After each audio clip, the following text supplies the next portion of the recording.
Okay, we are, yes, a minute, I guess. Yeah, we are, we are live, Professor. Okay, so we're going to begin. Good morning to everybody. Good evening in Japan. And also, I know people from other places in the world are watching this seminar. First, I want to welcome Professor Yasuhiro Matsuda, who have been very kind enough to accept to give us this webinar. The title is State of China and Japan Relation, Implication for the East Asian region. I will read just briefly the CV of Professor Matsuda. Professor Matsuda is a professor of international politics at the Institute for Advanced Studies on Asia, the University of Tokyo. He received his PhD in law from the Graduate School of Law at Keio University in Tokyo. He spent 16 years in the National Institute for Defense Studies, the Japan Defense Agency that later became the Ministry of Defense, and an assistant and as a senior research fellow. He moved to the Institute of Oriental Culture, later the Institute for Advanced Studies on Asia at the University of Tokyo in the year 2008. He is specializing in political and diplomatic history of Asia, politics and foreign relations in the People's Republic of China and Taiwan, the cross-strait relation, and Japan foreign and security policies. He was a member also of the Council on Security and Defense Capability in the New Era, the advisory group of the Prime Minister in the year 2010. He's the winner of the seven Yasuhiro Nakasone Award of Excellence in the year 2011. He has published many books and articles in Japanese, English, and Chinese. His most recent publication in English is the China-United Nations Peacekeeping Operation Policy, analysis of the factor behind the policy shift toward active engagement in March 2016. I also will say that Professor Matsuda is required very often by his expertise by mass media, and I read his comment just 10 days ago in the Economist magazine. Okay, so really we are very honored to have with us Professor Matsuda. Okay, the title of his conference, we have said is the State of China and Japan Relation. This is a very important issue. As we know, China and Japan are the second and third biggest economies in the world. China and Japan are the first and second biggest economy in East Asia. East Asia, as we know, is the most dynamic region in the world, is the factor of the world. And it's growing very fast. And this is very interesting because China and Japan this year 2002, are commemorating 50 years of anniversary of the establishment of diplomatic relations in 1972. So it's very important to know this relationship between these two countries. And in this year, we're very happy, at this moment, we're very happy to have Professor Matsuda, who can shed some light on that issue.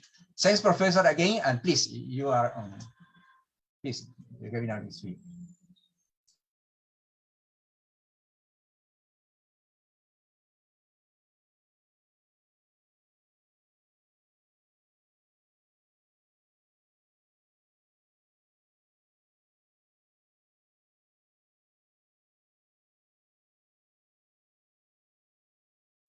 Oh, okay, thank you.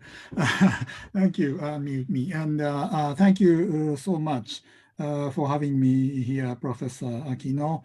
And thank you for gathering to hear, listen to my share of thought. And I have prepared some slides. Visual is very important these days, so let me share my slides. Well,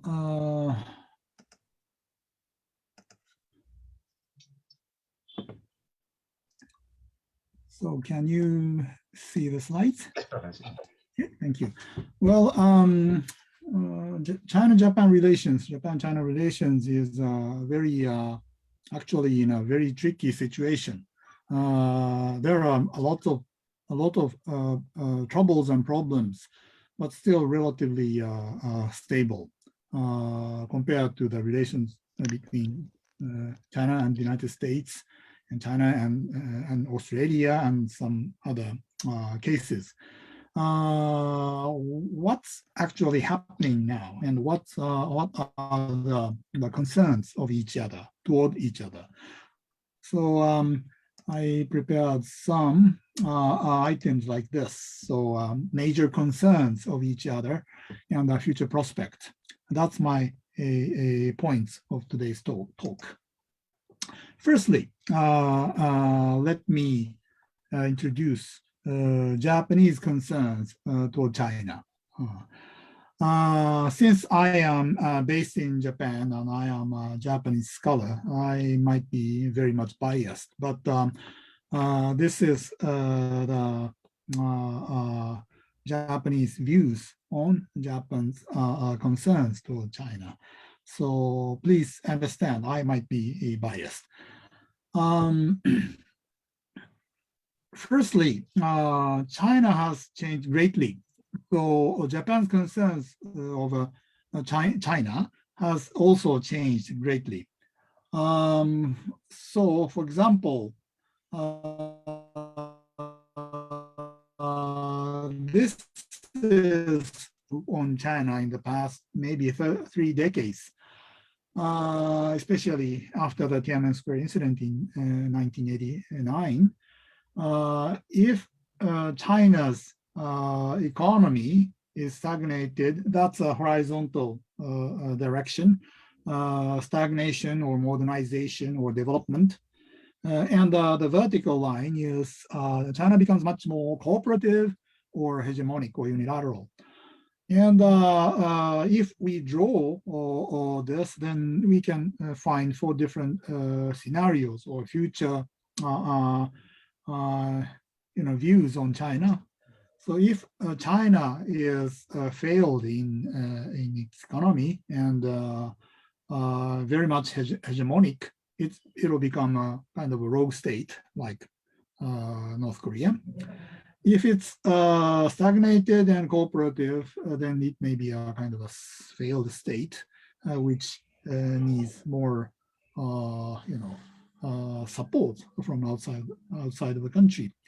And these two were quite true concerns about 30 years ago. But now China is developed very much. And if China is cooperative, then it's a cooperative superpower. It's very good and welcomed by everybody else. But if China becomes hegemonic, it's going to be a very big concern. And now the Japanese have this particular concern. It means that China is becoming much more hegemonic. So, China's behavior is the major concerns for Japan. There are many regional troubles, such as North Korea's nuclear development and China's assertive engagement on Senkaku Islands and Taiwan, and also a Sino-Russian joint military operation, and also end of freedom in Hong Kong. And there are many concerns like this. Firstly, China's comprehensive national power, which includes GDP's growth, is really remarkable. And the blue line is China, and the green line is Japan. Japan is very flat. It's a kind of a long stagnation. About more than 2 decades. For more than 2 decades, Japan has been almost all the same. But in China, especially after, this is a defense budget. Defense budget has China's defense budget has succeeded, surpassed Japan in 2007.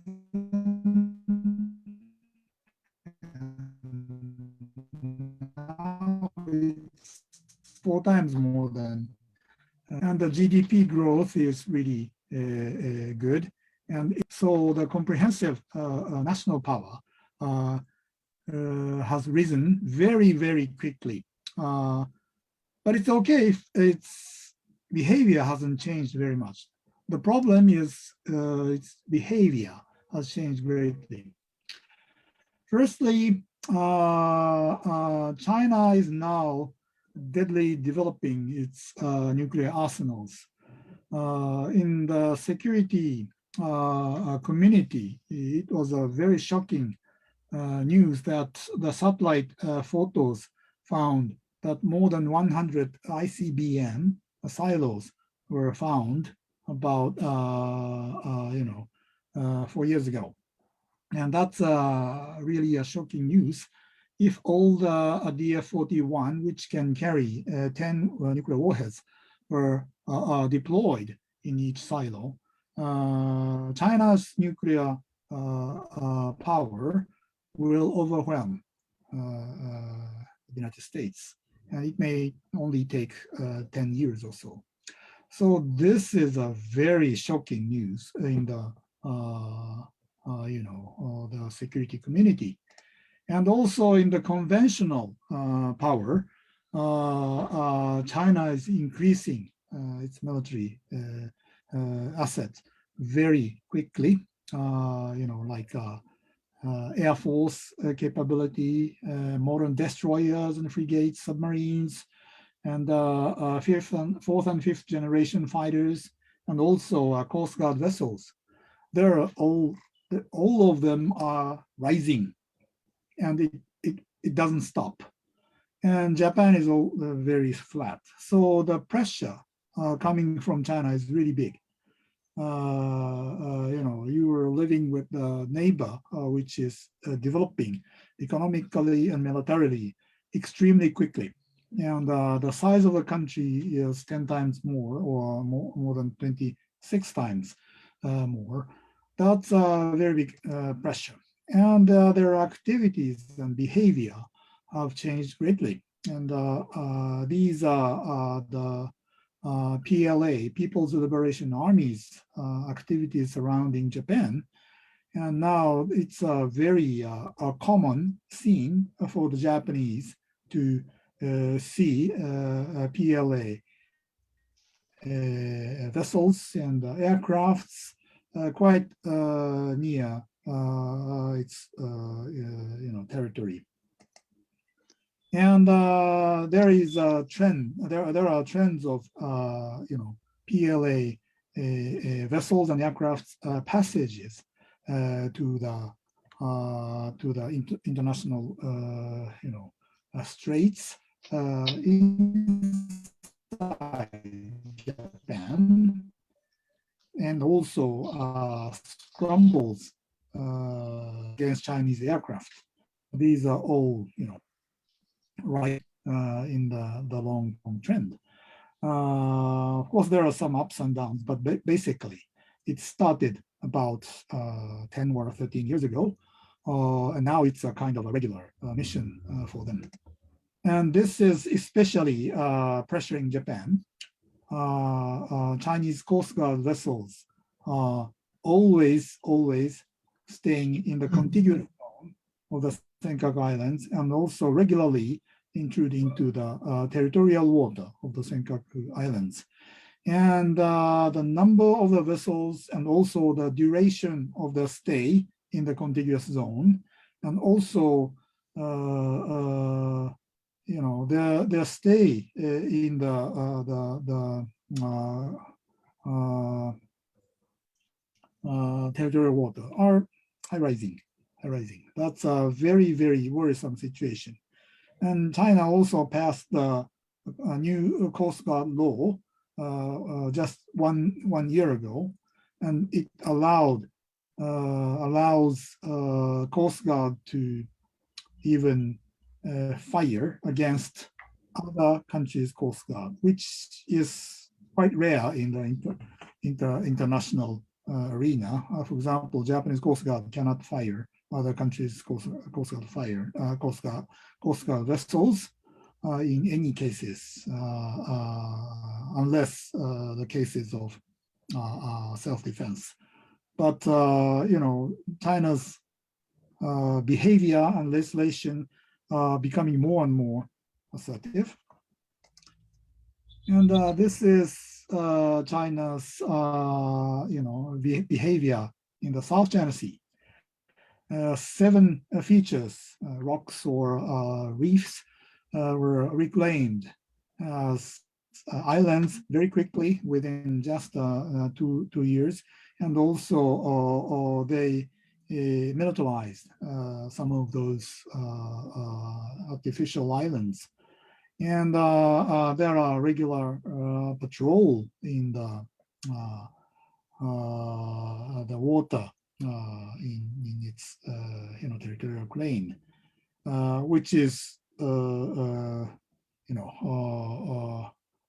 criticized as no root legal basis. Well, and also Hong Kong was brutally, violently, cracked down, and the most of the outside, watchers, including me, I personally lived in Hong Kong for more than 2 years, about 25 years ago. I feel that it's the end of the freedom of Hong Kong, and a lot of people are trying to flee from Hong Kong. And these are very, very worrisome situation, and people naturally began to think that next target might be Taiwan. So in Japan, there are so many concerns about China, and these concerns are shared by the regional friends and also American. And I have visited Europe very luckily last year end for 1 month, and the experts in Europe also share the same concerns. These are the Japanese concerns, and it's growing, and sense of crisis is very strong. This is the situation. On the other hand, China also has a lot of concerns for Japan. Again, I might be very biased. Maybe you ask Chinese friends, they might share the different views, but please listen to me. Chinese concerns over Japan is basically not only Japan, it's connected with the United States, because US-Japan alliance is a keystone in the region, and China is really much concerned about so-called encirclement of China, and it is. Oi. Oh, someone is not unmute. Please mute when you listen to me.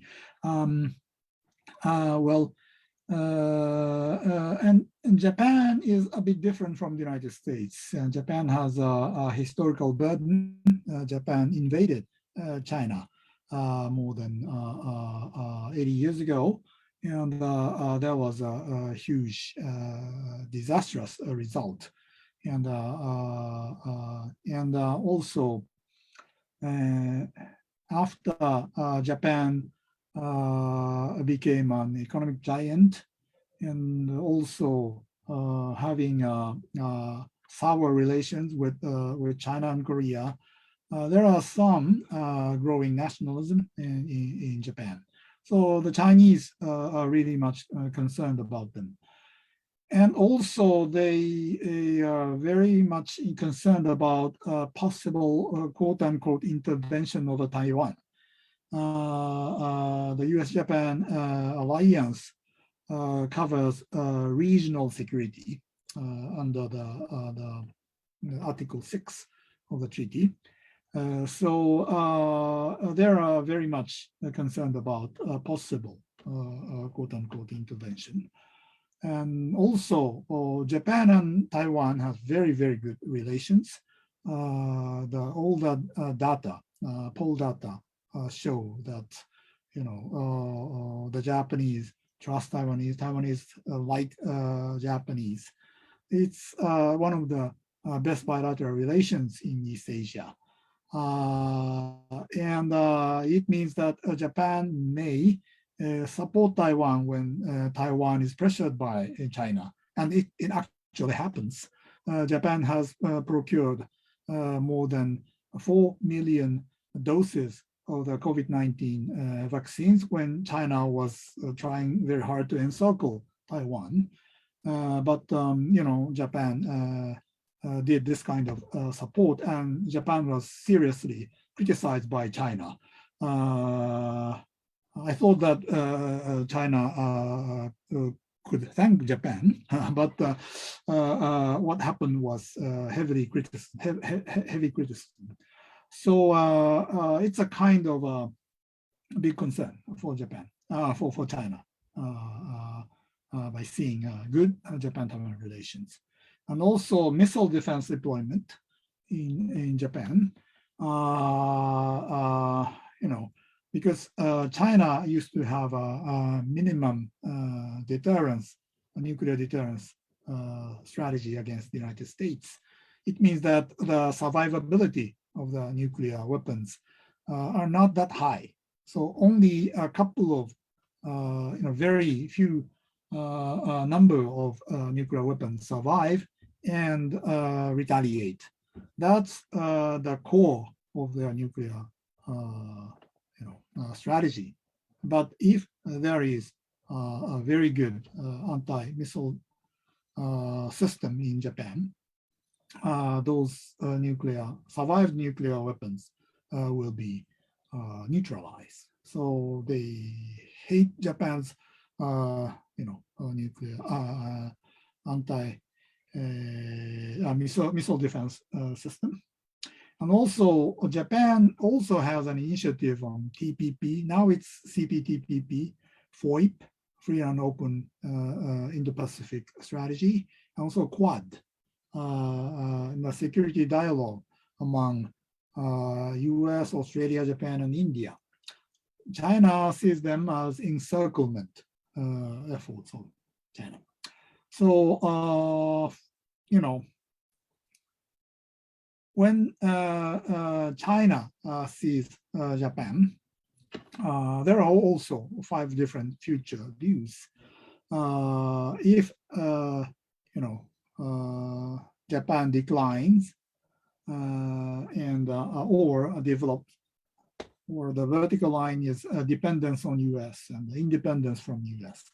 So if Japan declines and independent from the United States, then Sino-Japanese coalition might be emerging. And if Japan declines and deepening the dependence on the United States, since Japan is weak, this alliance is weak. But if Japan develops its national power and independent from the United States, it's a kind of a revival of militarism. It's another US-Japan problem. But these 3 are not happening. Basically, what we are witnessing is strong alliance. Japan is trying to revitalize itself. Abenomics is very, famous, and also trying to deepen the dependence on the United States. So the alliance is going to be very, very strong. Well, I think that upper left scenario is more and more the concern of China, right? And we have seen the Japan's defense budget is quite flat. But if you change the scale, in recent years, still Japan has increased its defense budget. Of course, it's quite a minor change compared to China. Still, it's increasing. China has a very big concern about this because, for example, this year, Japan is going to increase its defense budget, which is entitled the strengthening the US-Japan alliance. So there will be more and more equipments and also budget for joint military operation with the United States and with other security partners. So, this is also a very big concern. And also, there is a kind of a big distrust toward Japan, because Japan's defense policy and security policies have been changed incrementally. For example, there used to be, for example, Japan has a peaceful constitution, so that up until the beginning of 1990s, Japan didn't send peacekeepers to the world. But after the change of the legislations, they began to send them. And even after the war on Iraq, then Japan also will change its legislation. And in 2015, Japan also changed its interpretation of the Constitution of Japan. And Japan now can exercise the right of collective self-defense, which was prohibited before 2015. So Japan's explanation has been changing, incrementally. So China, especially experts, are very much concerned about Japan. Japan is always saying that, oh, we cannot do this today, but maybe 5 years later, Japan can do this. So it's a kind of a very big concern.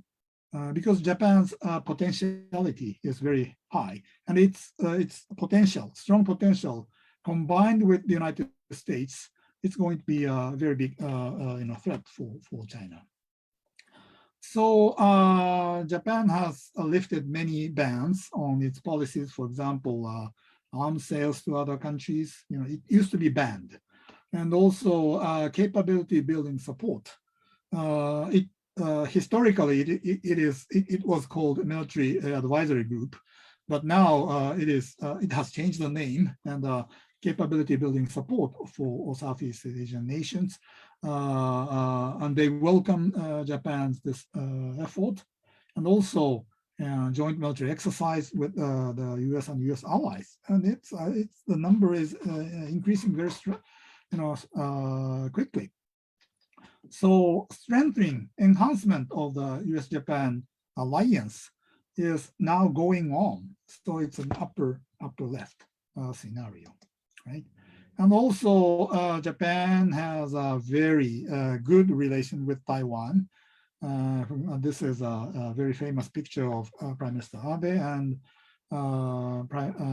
President Tsai Ing-wen. And both of them at that time were not in the office, but anyway, there is a strong tie between Japan and Taiwan, and there was a very big concern about historical burden of Japan. Prime Minister Abe visited Yasukuni Shrine during his premiership, and China, harshly criticized this. So this kind of thing. So for IP and Quad, they see them as kind of encirclement efforts of China. Well, from these, situations, both sides have very strong and growing concerns toward each other. This is a very worrisome situation. And is it collision course, or is there any, chances to stabilize the relations? Well, if we take a look at the, affinity toward each other, this is Japanese affinity toward China. Its blue line is affinity. When I started to learn Chinese language in 1984, the Japanese public, had a strong affinity toward China. It was more than 70%, right? But after the Tiananmen Square incident, and also anti-Japanese demonstrations, and also it became a kind of riots and firing and destroying the Japanese firms and so on. It occurred in around 2010 to 2012. The Japanese views toward China became very, very negative. And actually, the Chinese also had a similar the trend. Japanese affinity toward China. Actually, the views are very bad, negative. That's 90%. And Japanese affinity toward China, very good. Only 9%. China, 66% negative and only 32% positive. So the public image toward each other are very, very bad. Right? Actually, it was accelerated, especially the China's national image in the advanced economies. The views are shared with the Japanese became very bad during the pandemic. It's related to the origin of the epidemic and also China's behavior and also language over the pandemic and also so-called world warrior diplomacy contributed the deterioration of the national image of China. So this is a very big transformation in the world. And in the past 3 years, Sino-US relations has deteriorated very, very seriously. So if this situation further deepened, I think that the Sino-Japanese relations also will be influenced very much. And this is also another figure about the future views of Sino-US relations. The horizontal line is the US pressure toward China. If US keeps pressure to China, or if US makes concession with China, like what they did in the past, that's the horizontal. And the vertical line is China will be successful to deal with it, or fail to deal with China's US pressure. If China fails, like DNC, and economic and political crisis or economic crisis will occur in China. But so far, China is dealing with US pressure. So good. So the current situation is A or B. If US makes a concession and make a kind of ceasefire, it's a kind of a successful deal between US and China. Both of them can take a break. But if US keeps pressure to China, it will be long-lasting Cold War or strategic competition. I think that the situation is somewhere between A and B, and leaning toward A. So, since Japan has a strong alliance and more and more strengthened alliance with the United States, it naturally leads the negative relations with China, right? For example, in the Senkaku Islands issue, China has made a very strong claim over the islands, and those islands are now under the Japanese effective administrative control, and the challenge is very harsh. But the US has already declared that the alliance covers those islands. So China is now very much, dissatisfied with the U.S. And also, there are some other breakpoints, such as East China Sea and also South China Sea. And Japan and China has signed an agreement on a maritime liaison mechanism and air sea liaison mechanism. It's an ongoing mechanism, but not ideal, because basically the crisis management mechanism has to be kind of a transparency. You have to show yourself. And who is in charge of who is the messenger. You have to show your domestic decision-making system. And this is quite difficult for China because secretism is a core value of the Communist Party of Japan, or Communist Party of China. So it is always very difficult to have a crisis management mechanism with China. It's true with the United States and Japan and other nations. So not that smooth, but Japan and China are having this kind of mechanism, better than nothing. And very interestingly, theoretically, Japan and China have to have a very bad relations as U.S. US-Japan alliance is strengthened. But now it's relatively stable. It's a very interesting situation.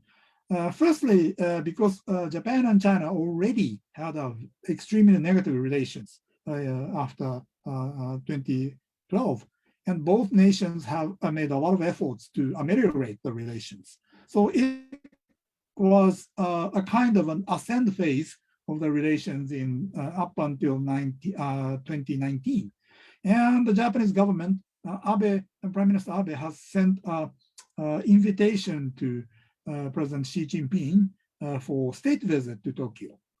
And then what happened? Then, the Hong Kong was crashed, and also the pandemic occurred.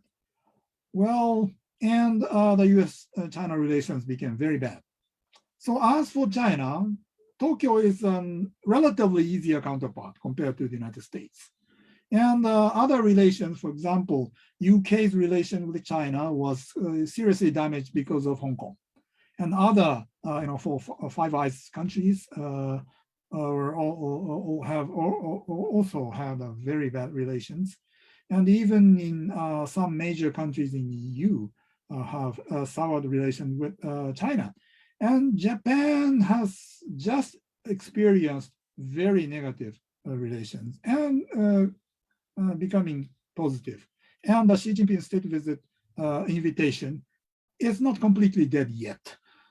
So after the 20th Party Congress, when Xi Jinping will run for the third term, I think that he will be resuming its diplomatic activities, and maybe Tokyo is a very good place to visit compared to other places like Pyongyang or Cuba or Pakistan, or Tokyo is a very good place to visit. And Washington D.C. is not likely. London, Paris, maybe no. So I think that as for Xi Jinping, Japan still has a kind of value to deal with in a soft manner. So it's as for Japan, it's a very, very strange situation. On one hand, strengthening the alliance with the United States and strengthening the partners with security partners with other nations such as Australia, UK, France, and also having a relatively stable relation with China. But I don't know how long it can be sustained, because Japan has a very strong concerns about China's behavior, and if some contingency occurs surrounding Senkaku Islands or Taiwan, or if Japan strengthens its economic security with China, China may have a very different view and a much more negative view towards Japan. So both nations are walking on the tightrope, but so far so good. And both nations are very busy with the domestic issues, at least this year. the party congress is coming this autumn. And in Japan, the upper house election is coming in July. And now US is also, midterm election is coming. So this year is not likely the worst of the worst year. But after everybody is, election situation is revealed, I think that the next stage will start. Let me stop here, and thank you for listening. Thanks, Professor. Very interesting your presentation. You have touched nearly every aspect of the China-Japan relation. Very comprehensive your presentation. Anyway, let me comment or ask a question in 3 items. Okay. First, you also mentioned the question is the growing presence of China. Okay. So now, as you well know better than me, the situation in Asia is different now, for example, that even 40 years ago, no? Before the period of economic reform and open up policy began in China. China was a very small player, the economy was very small. At that time, Japan was the biggest economy in Asia and the world after the United States. And also American presence, military presence was overwhelming, really. But things have changed. China is now the second biggest economy in the world, the biggest economy in Asia. And there is this, as some people say, growing asymmetry in East Asia. Okay? China is too big. Even Japan, that is the third biggest economy, even China economy is 3 times, already multi-times bigger than Japan. And it will increase more, the gap. Okay? And regarding population, also China population is bigger than all East Asian countries' population combined. Really. So this growing assertiveness, this growing China influence in the region, this is an issue that have to be dealt with. Of course, and by contrast, a rising China, a growing present China economy size is increasing, China economy influence is increasing, and some people will say, commensurate with that, the political power, even military power, is going to increase. It's logical to do that, okay? And not only that, we have to remember that up to 500 years ago, China was the biggest civilization in Asia, the biggest power, until the Western powers came to the region, okay? So this one, and with this one, and in the other hand, United States, during especially during the first months of the Trump administration, there was some opinions that United States was going to withdraw from East Asia, really. So the question is this: how do you see this one? United States presence will be kept. Some people said that United States presence by itself cannot guarantee an stability vis-a-vis China. That's why, for example, the idea of the Indo-Pacific vision, really, United States alone cannot do that. So he's requiring the help of Japan, of the India, of Australia, really. So how this Pax Americana that was held by United States, and also not only that, United States not only warranted the Pax Americana, but growing market, really, the market of United States, allowing the increase in economic size, export, and the standard of living of Japan, Korea, and many countries in East Asia, really. But now also, China is offering the biggest market. In fact, China have become the biggest trade partner of many countries in the region. So this is one question that for me is very interesting: how to conciliate this, how to make this thing, China growing presence, commensurate in the political military aspect, commensurate with the economic power. The second one have to do with this economic aspect. Of course, some people will say, you are very aware of that a growing economic relationship will make political military confrontation less possible. Really?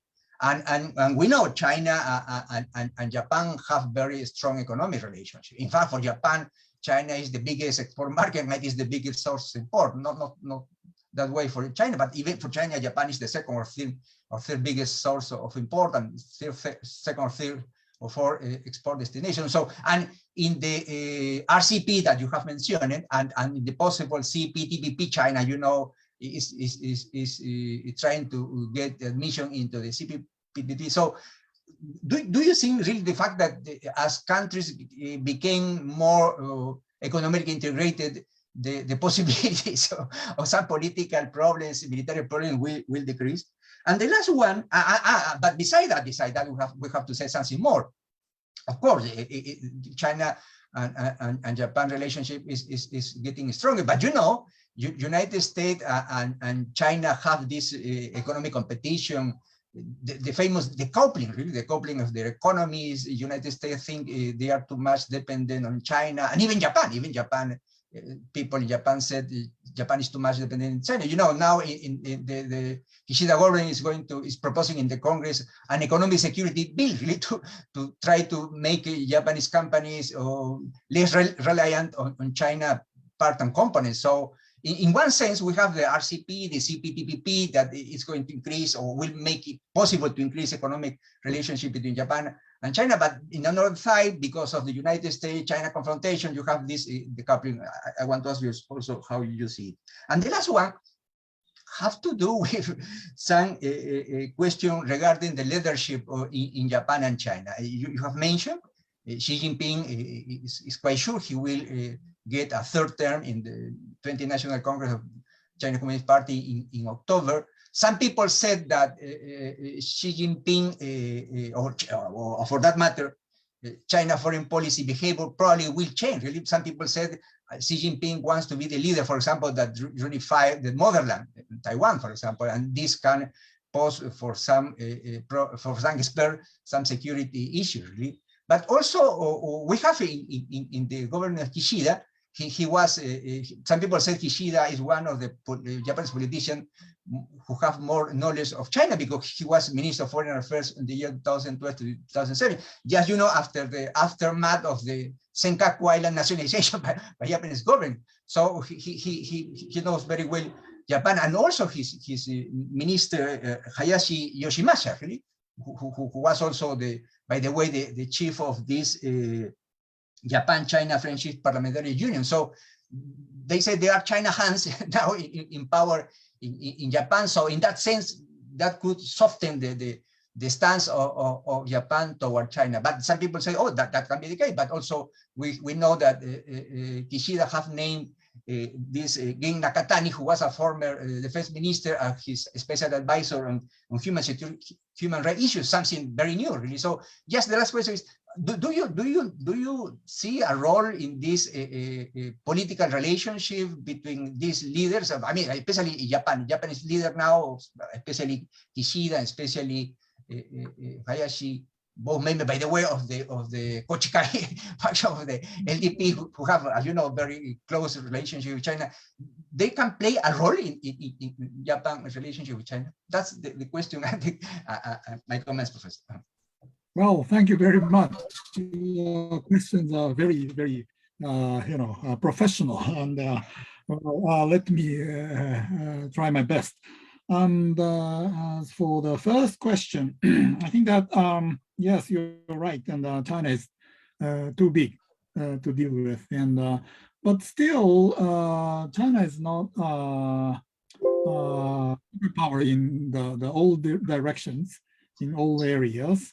For example, U.S. still have military superiority compared to China, and Japan, Taiwan, and other Southeast Asian nations, and also Australia, have a kind of a geographical superiority because if they bind together, China is not easy to. It is not easy for China to break out from the first island chain of the Western Pacific. And if US, Japan, and the United States can cooperate each other and also set up some rules of engagement, economic engagement, or investment, and so on. So far, China, the industrial power is very big. But if triad, Japan, US, and EU cooperate each other, and it is already happening, right? Then try to regulate the rule of trade and investment and technology transfer. I think that China cannot do too much. So China has to change its behavior in its economic statecraft. And look at the situation, the One Belt, One Road, Belt and Road Initiative. The China's economic engagement, for example, Central Asia or Southeast Asia, was originally there, and now they will continue.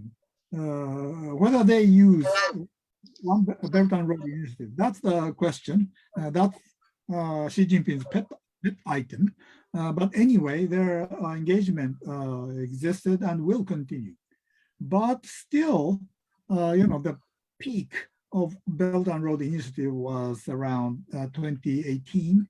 The scale and the amount of money have decreased a lot. And because of the pandemic, a lot of countries cannot simply, return that. So China cannot,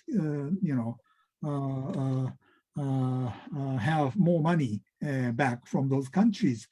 And look at the Central and Eastern European nations. 17 plus 1, framework is now collapsing, literally collapsing. So there are strength and weakness of everyone, and China is not an omnidirectional superpower. So if other players can have a kind of solidarity, I think that China's behavior can be controlled to some extent. And the second question is very interesting, a theoretical question. I think that economic or comprehensive mutual interdependence can improve the political and other security issues, as long as in the first theory, as long as they're all, democratic market economy, this is one theory, I think. If an authoritarian market economy country becomes economically very strong, I think that its behavior will be greatly changed and influence the region. This is one theory. I think that the second theory is whether that economic power is revisionist or not. China is definitely a revisionist power.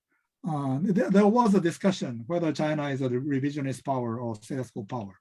And when China was really weak, very weak, and China declared that it's the status quo power. But now it is a naked revisionist power trying to change the status quo.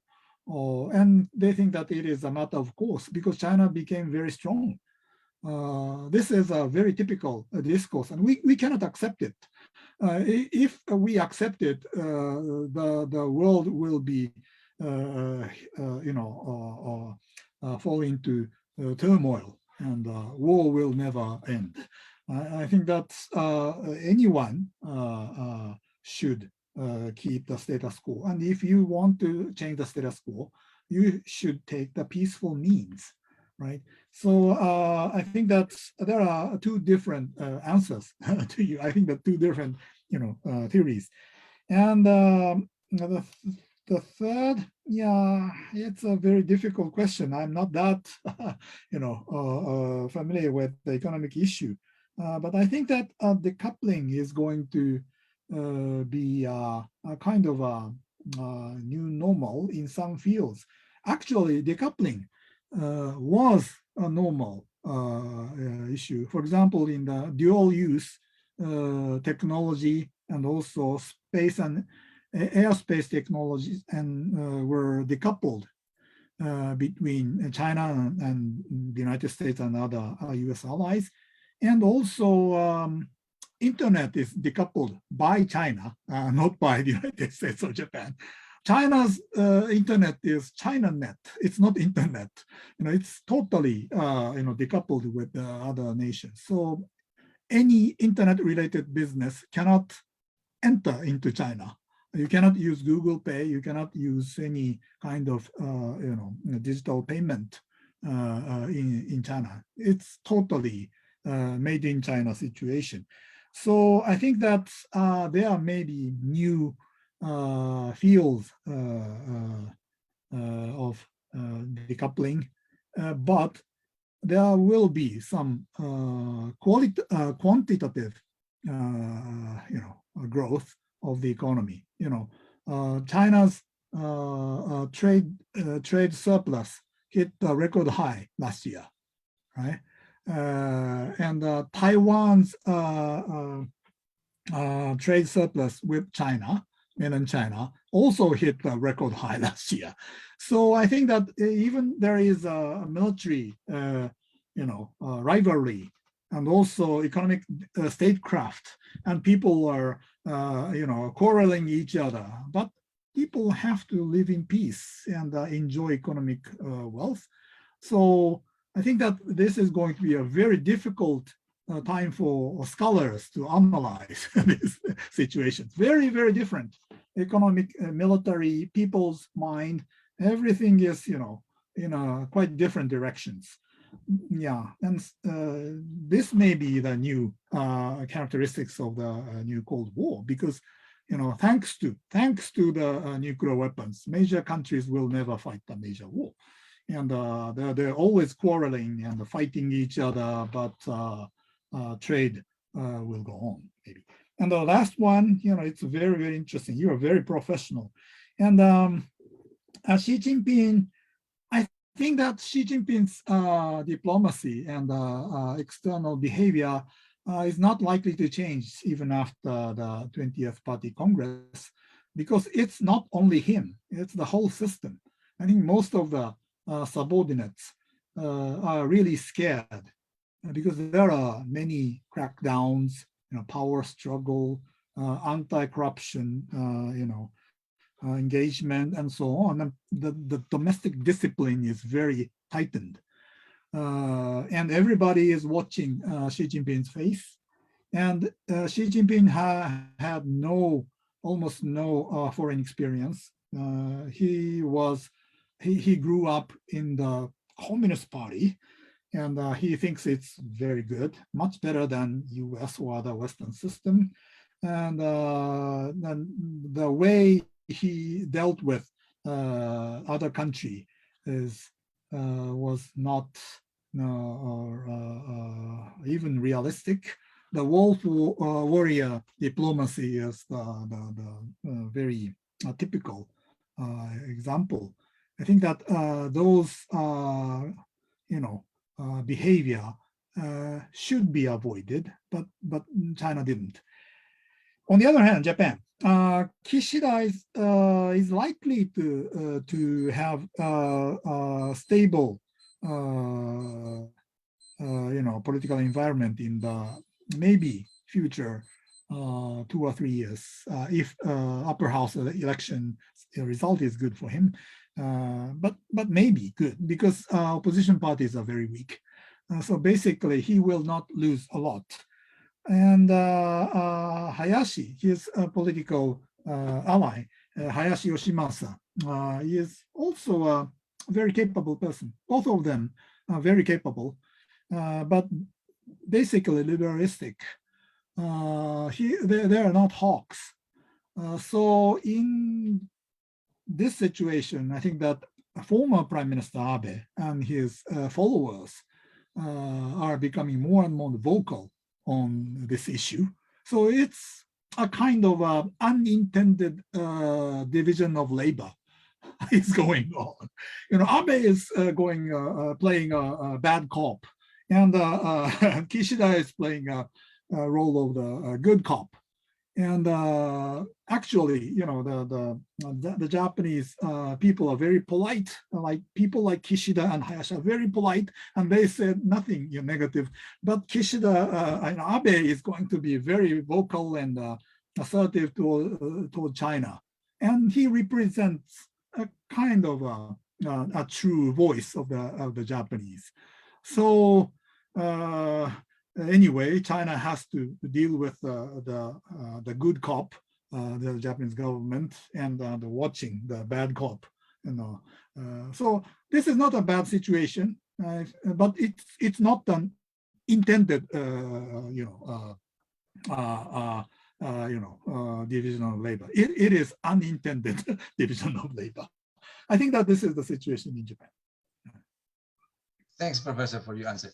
We know time is running. We don't want to abuse your time, but there are 2-3 questions I will ask in the chat. It's in the chat, so please answer, Professor. One of these from Karen Alcala. She asks, can you elaborate how Japan foreign policy has changed as its concern toward China have increased?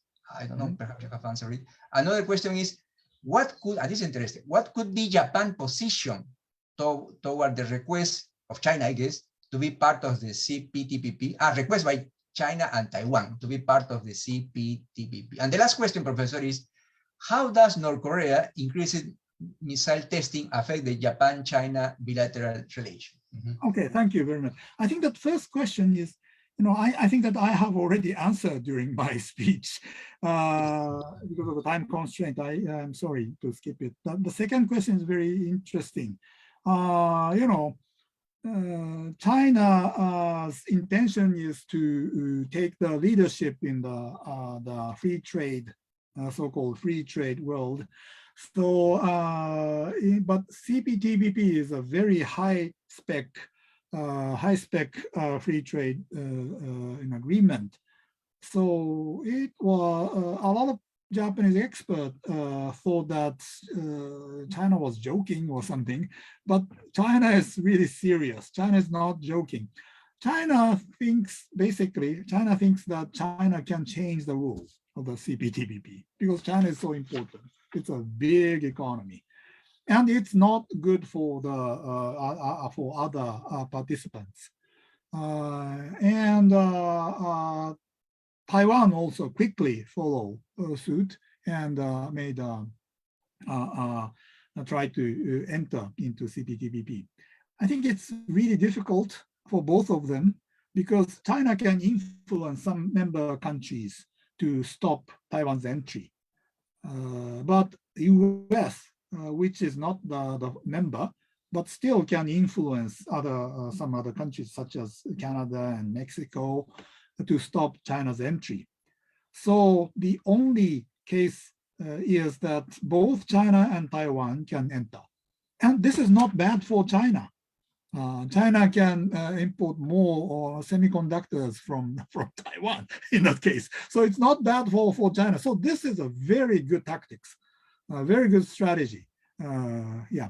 And Japan, as for Japan, Japan has not, declared a clear position about this, but Japan can maneuver both China and Taiwan to improve their conditions to enter CPTPP because, it is not allowed for Japan to change all the rules in order to welcome China, right? And by using China's entries possibility, Japan will ask US to come back. So the best scenario is to US coming back, and both China and Taiwan enter. So this is the best scenario. If Japan and other member countries cannot achieve this, just delay. Just delay and delay. It may take years. So those countries, including Japan, can wait. And the last question is, it's really a serious situation. The North Korea is launching missiles, and but we cannot see solidarity among the P5 nations in the Security Council because Russia is now confronting with US and other European nations over Ukraine issue. And China is simply sitting behind Russia because China has become the first burner in dealing with the United States. Now China can take a break, because Russia is running in the front. So in that situation, that North Korea and Russia is doing some wrong things, and it's not a bad negative situation for China. But in the long run, this is very bad for China. Look at Republic of Korea. South Korea is now developing its ballistic missiles, which can hit Beijing, right? So there is a very silent military buildup is going on in this region.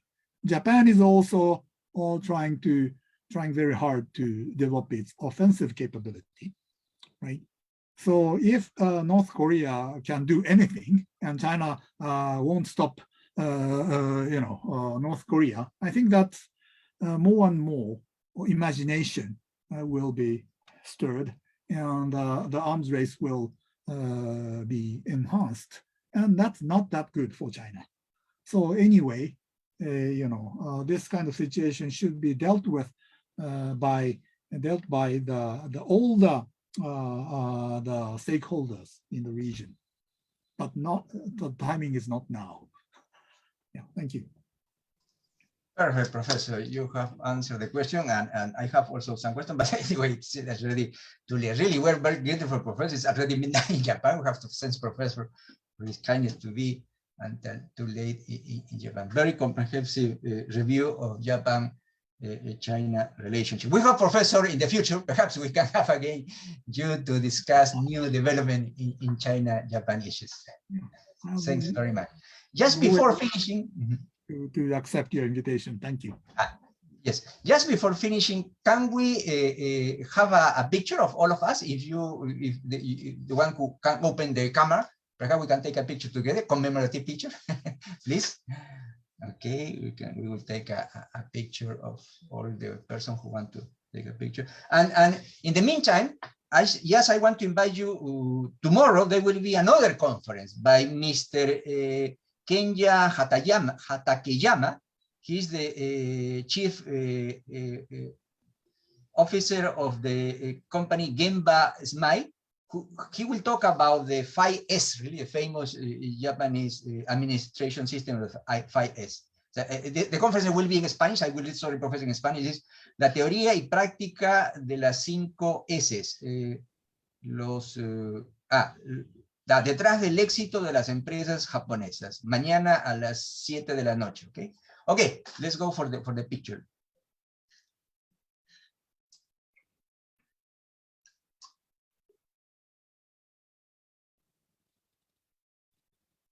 Okay, I guess we have taken the picture. Thanks again, Professor, and hope we can be with you again in next time. Thanks. Thanks, everybody, friends. Take care, and we hope you will be with us tomorrow.